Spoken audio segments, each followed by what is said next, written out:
तो बाकी तो मैंने आपको बताया कि वहाँ पे फूड और ग्रोसरीज़ इतनी ज़्यादा एक्सपेंसिव नहीं है।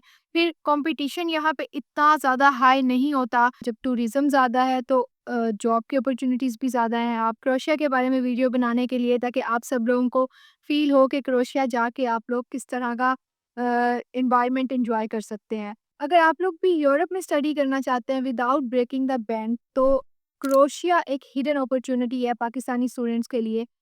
इतनी ज़्यादा नो हाउ नहीं होती इंटरनेशनल स्टूडेंट्स को क्रोएशिया के बारे में क्योंकि ये इतना ज़्यादा फेमस नहीं है as like France, Italy, Germany, Switzerland. तो ये एक हिडन जेम है like Latvia, Lithuania, Poland, Slovakia, Slovenia, Romania. तो यहाँ पे भी स्टूडेंट्स अप्लाई करके यूरोप में एंट्री कर सकते हैं और यूरोप की जो अपॉर्च्युनिटीज़ हैं उनको एन्जॉय कर सकते हैं।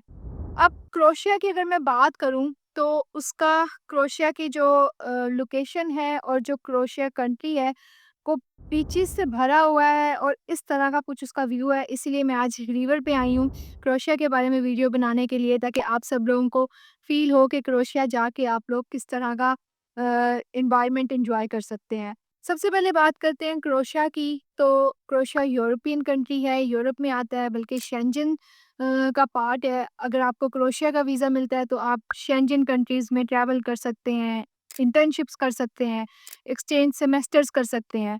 मेरे काफ़ी क्लास फेलोज़ जो हैं वो क्रोएशिया से हैं, जो अपने एक्सचेंज सेमेस्टर पे यहाँ पोर्तुगाल आए हुए हैं, तो उनके साथ मेरी काफ़ी ज़्यादा डिस्कशन हुई थी यूनिवर्सिटीज़ के बारे में, अपॉर्च्युनिटीज़ के बारे में फॉर इंटरनेशनल स्टूडेंट्स। तो वो सब जो डिस्कशंस हैं वो मैं आपके साथ शेयर करूँगी। क्रोएशिया जो कंट्री है, वो बहुत ही ज़्यादा चीप है लाइक बाकी यूरोपियन कंट्रीज़ में हम जाएँ तो हमें जो फूड है, वो इतनी एक्सपेंसिव पड़ती है अगर हम बाहर से खाएँ। बट क्रोएशिया में मैंने सुना है अपने क्लासमेट्स से कि वहाँ पे आपको 5 टू 10 यूरोज़ में कुछ भी खाने को मिल सकता है, 1 मील, 1 टाइम के लिए आप खा सकते हैं। तो स्टूडेंट्स के जो रेंट है, वो भी सेम लाइक बहुत ज़्यादा कम हो जाते हैं। यूनिवर्सिटीज़ से मैं बात करूँगी सबसे पहले यूनिवर्सिटीज़ की एप्लीकेशन के बारे में, एप्लीकेशन फ़ी के बारे में, ट्यूशन फ़ी के बारे में, स्कॉलरशिप्स के बारे में और फिर अकोमोडेशन के बारे में, क्योंकि अभी मैंने रेंट्स की बात की थी। तो सबसे पहले यूनिवर्सिटीज़ की बात करें तो यहाँ पे बहुत सारी यूनिवर्सिटीज़ हैं।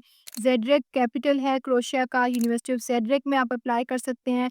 इतना ज़्यादा खूबसूरत नहीं है बाकी सिटीज़ के लिहाज से क्योंकि जो टूरिज़्म है इनका वो बहुत ज़्यादा है बाकी सिटीज़ में और कुछ इस तरह का व्यू मिलता है आपको देखने के लिए।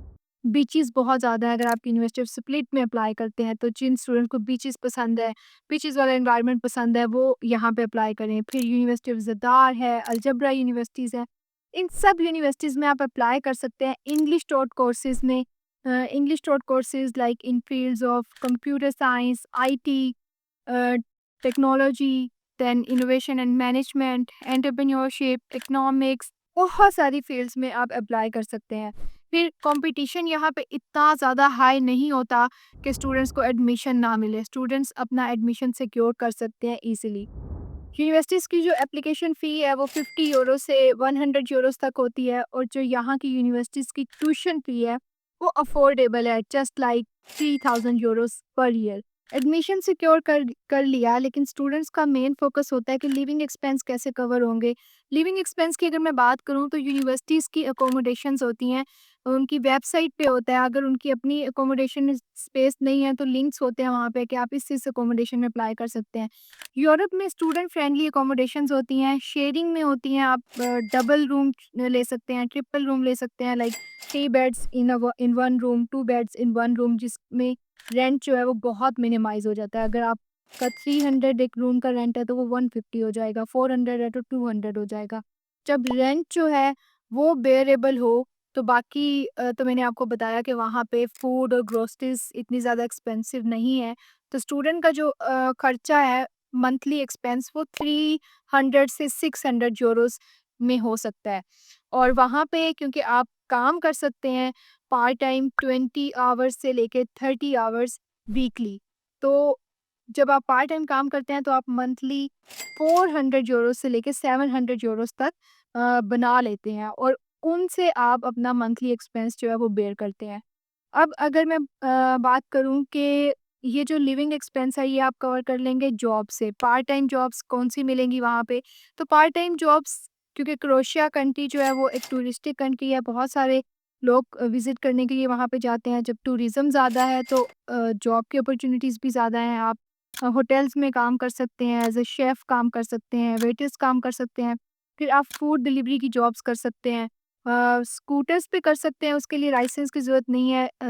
लेकिन अगर आपने गाड़ी पे करना है तो उसके लिए आपको ड्राइविंग लाइसेंस रिक्वायर होगा। तो पाकिस्तान से आते हुए ही स्टूडेंट्स अपना जो ड्राइविंग लाइसेंस है, इंटरनेशनल ड्राइविंग लाइसेंस, वो बनवा कर आएँ, ताकि यहाँ पे जॉब्स की कोई प्रॉब्लम ना हो, वो पार्ट टाइम जॉब्स कर सकें, ख़ास तौर पे बॉयज़ जो हैं। बात करें वीज़ा की, तो क्रोएशिया की एम्बेसी पाकिस्तान में नहीं है, आपको बाहर से अप्लाई करना होता है। जब आपको बाहर अप्लाई करना होता है तो ये एक अच्छी चीज़ है, क्योंकि आपको अपॉइंटमेंट का इश्यू नहीं आता। आपने किसी और कंट्री में जाना है, वीज़ा अप्लाई करना है, आपको वीज़ा मिल जाता है।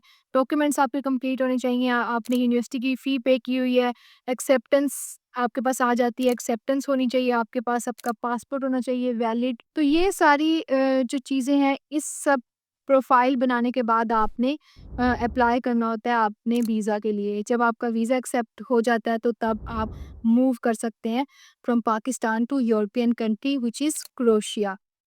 तो क्रोएशिया में आप लोग ज़रूर अप्लाई करें, ताकि आप लोग यूरोप का जो गेटवे है वो ओपन हो जाए और आप यूरोप में एंट्री कर सकें।